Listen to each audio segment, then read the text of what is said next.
आज हम second year political science का जो फर्स्ट पेपर है मॉडर्न कॉन्स्टिट्यूशंस, उसमें संविधानवाद का अध्ययन करेंगे और हम यह अध्ययन करेंगे कि संविधानवाद का क्या मतलब है, संविधानवाद का क्या अभिप्राय है। प्राचीन भारत के राजनीतिक चिंतन और यूनानी राजनीतिक चिंतन से लेकर आज के युग तक अधिकांश विचारकों और दार्शनिकों ने इस बात का प्रतिपादन किया है कि व्यक्ति के शासन की तुलना में विधि का शासन ही सर्वश्रेष्ठ है। राज्य के स्थायित्व, व्यवस्था और जन कल्याण के लिए विधि का शासन एक अनिवार्य आवश्यकता है। संविधानवादी शासन के बिना सभ्य और सुसंस्कृत जीवन की कल्पना नहीं की जा सकती। प्राचीन भारतीय राजनीतिक चिंतन का भी मूल विचार और भावना सदैव यही रही है कि राजा को मर्यादित सत्ता प्राप्त होनी चाहिए, अमर्यादित सत्ता नहीं। प्राचीन भारत में राजा को सदैव ही धर्म और नैतिकता से प्रतिबंधित किया गया है। विधि का प्रारंभिक रूप धर्म और नैतिकता के नियम ही थे। मनु और कौटिल्य ने प्राचीन भारत के जो दो सबसे प्रमुख राजनीतिक चिंतन हैं, उन्होंने राजा को असीमित सत्ता प्रदान नहीं की। मनु के अनुसार राजा का प्रमुख दायित्व प्रजा की रक्षा और राज्य का उद्देश्य जन कल्याण है और लोक कल्याण के इस लक्ष्य की प्राप्ति के लिए मनु ने राजा को परामर्श दिया कि वह मंत्रियों के परामर्श से कार्य संचालित करे। मनु स्मृति में यह स्पष्ट किया गया है कि राजा जन इच्छाओं, जन समर्थन एवं जन सहमति का विरोध नहीं कर सकता है। इसी प्रकार कौटिल्य ने अपने प्रसिद्ध ग्रंथ अर्थशास्त्र में राज्य का जो सप्तांग सिद्धांत दिया, राज्य के जो 7 अंग बताए, उसमें स्वामी अर्थात राजा को सबसे प्रमुख स्थिति प्रदान की है। लेकिन कौटिल्य राजा के आदेश को न तो कानून का एकमात्र स्रोत मानता है और न ही सर्वप्रमुख स्रोत। कौटिल्य के अनुसार कानून के स्रोत हैं धर्म, व्यवहार, चरित्र और राजा के आदेश। इस प्रकार राजा का आदेश कानून का सबसे निम्नतर स्रोत है। राजा स्थापित धर्म, प्रचलित परंपराओं और शिष्ट व्यवहार के विरुद्ध कोई आदेश जारी नहीं कर सकता है। उसका प्रमुख कार्य इन विधियों की रक्षा करना है। न केवल मनु, कौटिल्य वरन प्राचीन भारत के लगभग समस्त राजनीतिक चिंतन में विधि के शासन का प्रतिपादन किया गया है। राजनीतिक चिंतन यूनान से प्रारंभ होता है। यह बात समस्त राजनीतिक चिंतन के प्रसंग में तो नहीं, लेकिन पाश्चात्य राजनीतिक चिंतन के प्रसंग में अवश्य ही सत्य है। सुकरात विधि के शासन को राजनीतिक जीवन की सर्वोच्च धारणा मानता है और उन्होंने इस बात का प्रतिपादन किया कि शासक और शासित दोनों के ही द्वारा विधि के शासन का पालन अवश्य किया जाना चाहिए। इसी प्रकार सुकरात ने 2 प्रकार की सरकारें स्वीकार की। पहला कानून और सहमति पर आधारित सरकार और दूसरा ऐसी सरकार जिसे कानून और जन सहमति के आधार प्राप्त ना हो। पाश्चात्य राजनीतिक चिंतन में विधि के शासन और संविधानवाद का जनक अरस्तु को ही समझा जाता है। विधि की सर्वोच्चता का समर्थन करते हुए अरस्तु ने लिखा कि ठीक प्रकार से बनाए गए कानून ही अंतिम प्रभु होने चाहिए। व्यक्ति के शासन की तुलना में विधि का शासन श्रेष्ठ है, क्योंकि विधि ऐसा विवेक है जिस पर व्यक्ति की इच्छा का प्रभाव नहीं पड़ता है। अतः इसी प्रसंग में सेबाइन ने लिखा कि अरस्तु का आदर्श सदैव ही संवैधानिक शासन रहा है, निरंकुश राज्य नहीं। चाहे वह दार्शनिक राजा का निरंकुश राज्य ही क्यों न हो, अरस्तु प्रारंभ से ही इस बात का प्रतिपादन करता है कि श्रेष्ठ राज्य में अंतिम संप्रभु कानून ही होना चाहिए, कोई व्यक्ति नहीं।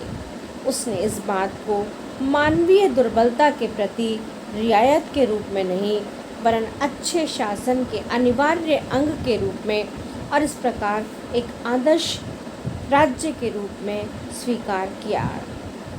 मध्ययुगीन विचारक संत थॉमस एक्विनास ने राजतंत्र को सर्वश्रेष्ठ माना, शासन का सर्वश्रेष्ठ रूप माना, लेकिन उन्होंने राजपंथ को वंशानुगत रखने के बजाय निर्वाचित कर देने की परंपरा का अनुमोदन किया। और एक्विनास ने कानून के 4 प्रकार बताए: शाश्वत कानून, प्राकृतिक कानून, मानवीय कानून और दैवीय कानून। कानून संबंधी समझ धारणा के प्रसंग में उनका मूल विचार यही है कि मानवीय कानून अर्थात राजा के आदेश अनिवार्य रूप से प्राकृतिक कानून के अनुकूल होने चाहिए। इस प्रकार संत थॉमस एक्विनास भी शासन को मनमानी करने की छूट नहीं देते, वरन उसकी सत्ता पर बंधन लगाते हैं, अंकुश लगाते हैं। आधुनिक युग में तो संविधानवादी शासन को व्यापक मान्यता प्राप्त है। आज यथार्थवादी दृष्टिकोण के आधार पर राजनीतिक व्यवस्था का अध्ययन करने वाले व्यक्ति इस बात पर बल देते हैं कि मूल रूप में तो राज्य और सरकार के केवल 2 ही रूप होते हैं। पहला व्यक्ति के शासन वाले राज्य और दूसरा विधि के शासन वाले राज्य। एक राज्य में व्यक्ति का नहीं वरन विधि का शासन हो, शासक और शासित दोनों ही विधि के अधीन हो, शासक वर्ग को मनमाना आचरण करने की स्थिति प्राप्त न हो। संविधानवादी शासन का मूल तत्व यही है। शासन और शासक वर्ग पर नियंत्रण की आवश्यकता प्राचीन काल से ही अनुभव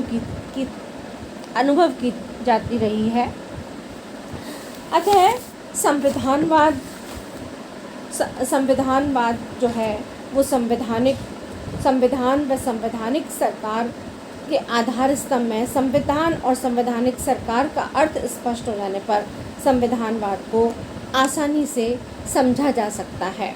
संविधान उन कानूनों या नियमों का संग्रह होता है जो सरकार के संगठन, कार्यों, उद्देश्यों, सरकार के विभिन्न अंगों की शक्तियों, नागरिकों के पारस्परिक संबंधों की व्याख्या करता है। प्रथम विश्व युद्ध के जर्मनी में संविधान तो था, किंतु वहाँ संवैधानिक सरकार नहीं थी।